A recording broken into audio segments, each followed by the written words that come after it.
د یو کس ته طرف نه کیږي ښه البته دې کې دام ضروري نه چې پلار او زامن شریک نه یوه قرباني به کوې که جدا وي نه جدا جدا به کوې نه دې د دغې سره تعلق نشته که شریک او که جدای که د پلار سره ځان له نصاب پوره لکه 1,78,000 روپۍ د پلار سره وي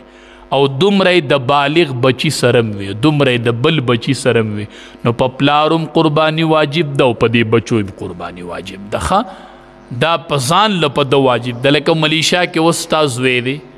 هلته هغه کاروبار کوي نو د څومره قرضه ده د سره به 1,78,000 روپۍ پاکستانی نه نو په دم واجب ده چې دلته پلار د نصاب مالک ته په ده باندې واجب ده دا قرباني ښه که شریک او که جدای ها بعضې مقداسي وي شریکې رونه دی ټوله سرمایه راوړي او پلار ته یې جمع کوي پلار یې مالک او واګداري نه که د هر زوی سره جدا جدا په بینک کې یی کاروبار د 1,78,000 روپو نه نو بیا ټیک ته چې په دې ټولو یوه قرباني ده په دې ټولو نه ده واجب دا صرف په پلار واجب ده او هغه به یوه قرباني وکړي تاسو ورتاسې خان دی را خان دی نو قرباني دغه یوه قرباني ده ګورې دا د ټول کور د طرف نه کافي کیږي خو په نورو واجب نه ده که وی نه کړله نو ګناهګار نه دي د قربانۍ دپاره نصاب ضروري دی چې د چا سره څوک د نصاب مالکي په ده باندې به قرباني واجب بله مسله دا ده خلک وایي مړي له قرباني کوم او نه کوم کولی شم او نشم کولی بلکل کولی شي قرباني وکې پلار دی وفات ته مور دی وفات ته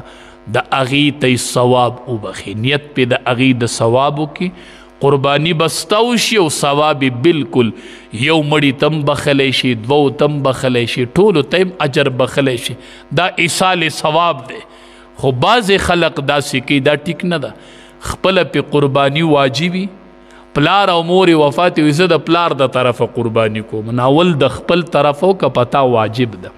هغه وفات شوی دی په هغه قرباني واجب نه ده اول خپل فرض او واجب قرباني اول ادا کوه بیا رستو که د وفات شو فکر کوي د ثواب په نیت هغې لم قرباني کوي او اجر هغې ته بخي نو هم بلکل ټیک ده دې کې هېڅ قباحت نشته دی او نبی کریم صلی الله علیه وسلم فرمایي د قربانۍ څاروی به د قیامت په ورځ راتلو کی سره د خپلو ښکرو سره د خپلو سپو دا به راځي دا د آخرت یوه لویه ګټه ده